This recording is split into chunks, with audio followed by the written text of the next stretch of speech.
Imagine it's March 19th, 1919. The entire city of New Orleans is absolutely screaming with music. Every professional jazz band is booked, every amateur is banging on a piano, and phonographs are blaring into the streets because a serial killer promised to murder anyone who didn't play jazz that night. Wait, so this wasn't just a party? This was a literal life or death concert? Exactly. A man known only as the Axeman had the city in a chokehold, and he told the newspapers that he would spare any house where a jazz band was in full swing. That is the most New Orleans way to handle a serial killer I've ever heard. But who was this guy? And why was he obsessed with the saxophone? To understand the Axeman, you have to look at New Orleans in 1918. It's a melting pot of jazz, voodoo, and a massive influx of Italian immigrants. Most of these immigrants worked as independent grocers, running little corner shops with their families living in the back. So, small businesses, tight knit families, easy targets for a predator? Precisely. And the world was already chaotic. World War I was ending, the Spanish flu was hitting hard, and then in May of 1918, someone started carving their way into people's homes. When you say carving, what are we talking about? Breaking windows? No, it was much more surgical. The killer's signature was using a chisel to remove a single wooden panel from the back door, just enough space for a large man to crawl through silently while the family slept. That's terrifying. He's coming into the one place you're supposed to feel safe. And he didn't even bring his own weapons most of the time. He'd find the family's own axe or kitchen tools and use those instead.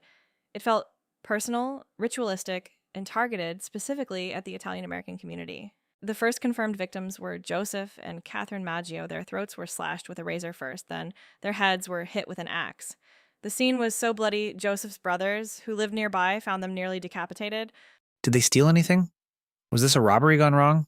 That's the thing. Nothing was ever taken. Money was left on the dresser. Jewelry stayed in the boxes. This wasn't about greed. It was about the act itself. So the police are panicking. Do they have any leads or just a pile of bodies? They were desperate. At one point, they arrested the Cordanos, a father and son, after a victim named Rosie Cordamilia accused them while she was delirious with a skull fracture. They were convicted, but a year later, Rosie recanted, saying she'd been pressured by police to blame them because they were neighbors who had an argument. They were innocent, So the real killer is still out there watching the police fail. and he loved the attention. In March 1919, he sent a letter to the Times-Picayune newspaper. He claimed to be a demon from hell and said, and I quote, "I am very fond of jazz music, and I swear by all the devils in the nether regions that every person shall be spared in whose home a jazz band is in full swing." This is where the citywide concert comes in. Did people actually take him seriously? Absolutely. That night, March 19th, New Orleans was the loudest city on earth. And guess what? No one was killed that night. But he wasn't finished, was he? No, he struck again in August, hitting a grocer named Steve Boca, who actually survived and fought him off. Then, in October 1919, he claimed his final victim, Mike Pepitone. Mike's wife, Esther, saw a tall man fleeing the scene but couldn't identify him in the dark. After that, the Axeman just vanished. How does a guy like that just disappear? No body found in a swamp, no deathbed confession? There is one wild theory. A year after the last murder, Mike Pepitone's widow, Esther, was in Los Angeles. She saw a man on the street named Joseph Mumphrey and shot him dead in broad daylight. She claimed he was the man she saw leaving her husband's room. Did she get away with it? She was acquitted on self-defense grounds, but historians are torn. The dates of Mumphrey's prison stints don't perfectly align with every murder. It's a tidy ending, but maybe too tidy. It feels like this case changed New Orleans forever.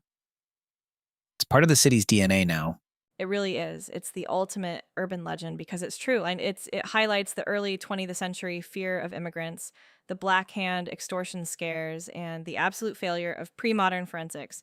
No DNA, no fingerprints, just a chisel and an axe. And a very specific taste in music. Exactly. He turned a city's culture into a shield.